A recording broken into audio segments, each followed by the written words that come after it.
Voilà donc à quoi devrait ressembler la Vendée l'année prochaine, avec non plus 29 structures intercommunales, mais 19.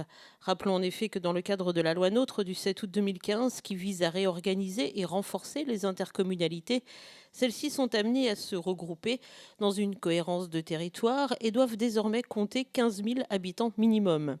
La commission départementale de coopération intercommunale, placée sous l'autorité du préfet de Vendée, Jean-Benoît Albertini, s'est donc réunie en début de semaine et a présenté cette carte née de la réflexion et de la discussion des élus. Je pense que nous avons eu la chance en Vendée d'être écoutés par l'État, par Monsieur le Préfet, qui nous a réunis en nous disant, écoutez, voilà, je veux quelque chose, une carte qui parte du territoire, je veux entendre les élus, et évidemment une date butoir qui était fin octobre, pour nous dire, fin octobre, il me faut une carte de tous les territoires.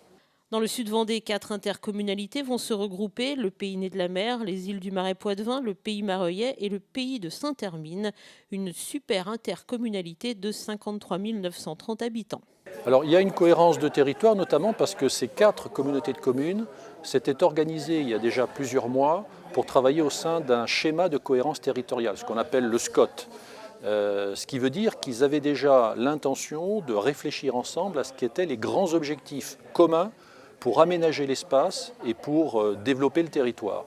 Lorsqu'on a cette antériorité, c'est-à-dire ce choix qui a été fait il y a déjà plusieurs mois de réfléchir aux axes de développement, il était assez logique, mais ça a été encore une fois le choix des élus dont j'ai pris acte, il était assez logique que les 4 territoires aillent à une étape supplémentaire qui était celle de l'intégration dans une même communauté de communes, là où auparavant il y en avait 4. Seule dans ce projet, La Roche-sur-Yon reste en communauté d'agglomération, une démarche qui pourrait être suivie par d'autres autour de bassins de population plus importants. Peut-on imaginer alors, à terme, une seule structure pour l'ensemble du Sud Vendée ?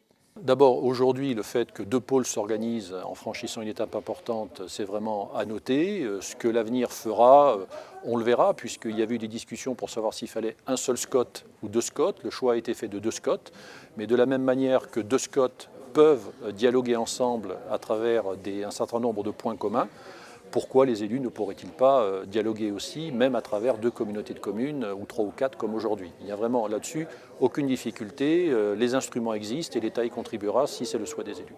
La carte va maintenant être soumise aux avis des 430 collectivités ou syndicats du département qui ont 2 mois pour se prononcer. À défaut, l'avis sera considéré comme favorable et le projet de schéma adopté au plus tard le 30 mars 2016.